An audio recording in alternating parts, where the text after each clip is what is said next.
Abalimi baffe bano abali e Uganda tebasobola kukufunamu. Eno okulima bakutunuulidde ng'okujjamu ekyokulya. So si emmere ya leero okulima tebakukozesezza ng'ekyokulwanyisa okwejja mu bwavu. Ebyo bibiri bya njawulo.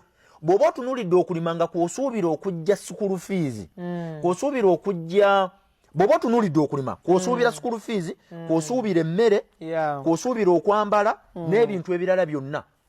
Sijja kugamba nti oteganira busa. Kigenda kutwalira ebbanga ppanvu okusobola okufuna mu kuki? Mu kulima. So nga ate omusajja azze okukusanga, in fact bo bakuyita na kujerega. Omusajja akusanga emmwanyi wagisimba okugijja kakolo nga kayinchi 3. N'ogituusa ku muti ogwa fuuti 12. N'oginoga, n'ogimuterekera, enkuba n'ekkuba, n'omakinga sure nti ogitaasa n'omubbi. Najja naggulako ekiro tugeze siringi 1,405 oba tugeze 1,500 enkalu najja n'agikuba kase n'agenda n'agitunda siringi 88. Amagoba mu kulima tegali ku nnimiro, tegali mu lujja, tegali ku faamu yo. Era kyojja okulaba nti golooza lwaki kano kankabayambeko nkababikkulire. Singa amagoba ddala kituufu gaali ku nnimiro, companies nga British American Tobacco Uganda abalimi bataaba abakubi bataaba bali badde tebateeka ssente mu kulima taaba mu masambe yo mwaluwa na wana kubanga bo baategeera nti value chain ya ekyokufuweta kyaffe tulina okubaako engeri gye tukiteekateeka. Olowooza lwaki biyinzika yeerundira enkoko ezize n'azaaluza actually tutandikire gye zisookera. Value chain tugitandikire gyetandikira. Ayaluza,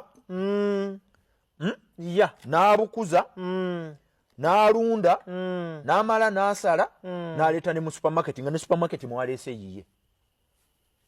Olaba value chain yonna bw'agikontrolinga. N'akola emmere yaazo, n'aziwa emmere yaazo. Nakaguze emmere. Buli kintu kyonna kye yeetaaga mu production.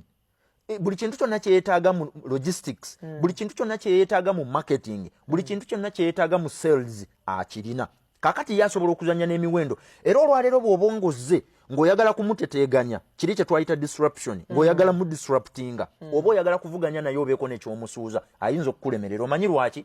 Akontrolinga source. Source kye ki? Incubator yagirina, ye yaluza.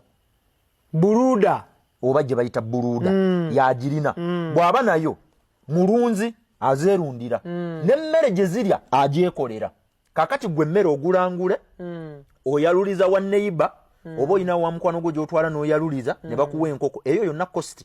Ogenda okutuuka okusala okulya mu nkoko ate gwe tosobola na kutwala mu supermarket kuba togirina. N'emmotoka egenda okusombera enkoko tolina naye yakola ki? Agirina.